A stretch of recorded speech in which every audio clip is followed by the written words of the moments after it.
Assalamualaikum warahmatullahi taala wabarakatuh. Namun sebelumnya izinkan saya untuk memperkenalkan diri. Nama saya Siroyuddin, alamat Pasian Batu Gerboy Pasian Pamekasan. Saya dari Prodi HES Hukum Ekonomi Syariah. Di sini saya akan menjelaskan tentang sejarah perkembangan Islam dari masa ke masa. Sejarah itu dibagi menjadi beberapa bagian. Yang pertama masa awal, yang kedua Khalifah Rasyidun, yang ketiga Khalifah Umayyah, yang keempat Khalifah Abbasiyah, yang kelima masa kerajaan dan kesultanan, yang keenam era kolonial, yang ketujuh pergerakan modern. Nah, di sini sejarah perkembangan Islam itu dibagi menjadi 7 bagian. Nah, saya akan menjelaskan tentang yang pertama, yaitu masa awal. Islam dimulai dengan wahyu pertama kepada Nabi Muhammad di Mekah. Nah, Islam itu diwahyukan pertama kepada Nabi Muhammad di Mekah. Beliau menyebarkan ajaran Islam menghadapi penolakan dari masyarakat Quraisy. Nah, di sini di masa awal Nabi Muhammad tersebut beliau menyebarkan ajaran Islam kepada kaum Quraisy, akan tetapi kaum Quraisy itu banyak yang menghinanya. Entah itu melemparkan dengan batu, entah itu dianiaya dengan ini segala macam hal.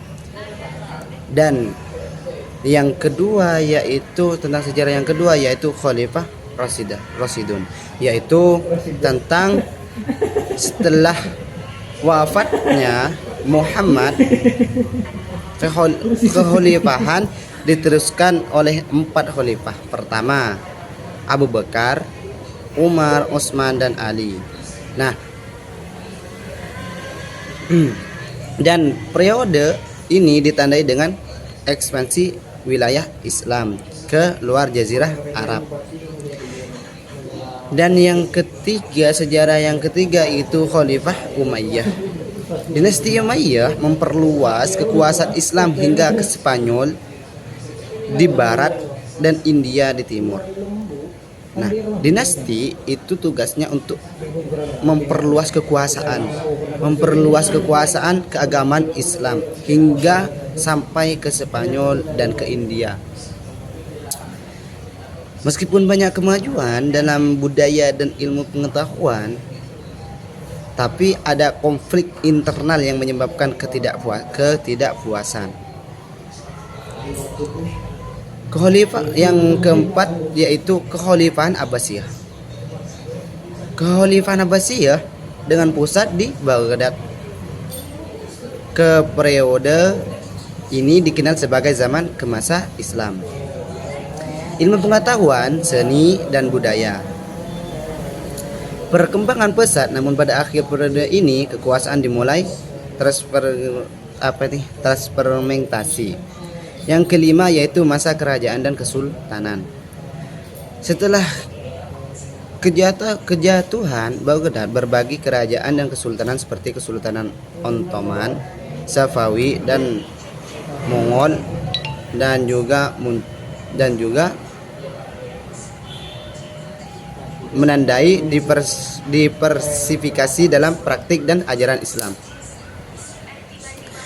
Dan yang keenam itu era kolonial. Apa itu era kolonial? Yaitu banyak negara muslim jatuh di bawah kekuasaan kolonial Eropa yang mempengaruhi struktur sosial, politik, dan ekonomi di dunia Islam. Yang ketujuh yaitu pergerakan modern. Yaitu pada pergerakan modern ini 2000-an Masehi, sekarang abad ke-20-an melihat kebangkitan nasionalisme di negara muslim, dekolonisasi, serta menghasilkan pemikiran modern dan transformasi. Yaitu di 2000-an Masehi itu ke abad ke-20 itu udah zaman modern. Lain dari zaman sekarang ini, kalau sekarang itu sudah modern banget. Nah, perkembangan Islam hingga ini terus dipengaruhi oleh dinamika sosial, politik dan ekonomi.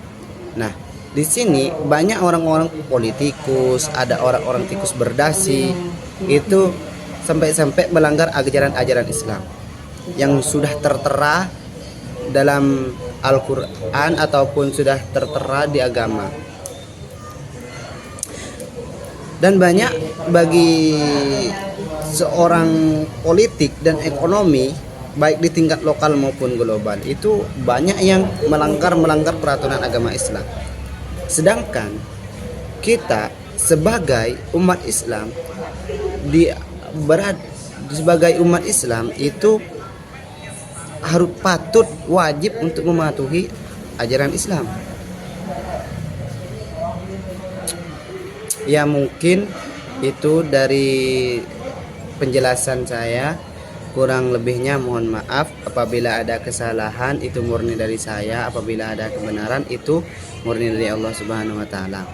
Dan apabila ada kurang penjelasan yang tidak baik, tolong dibicarakan dengan baik-baik, bukan malah mengejar seorang yang lebih baik. Wassalamualaikum warahmatullahi wabarakatuh.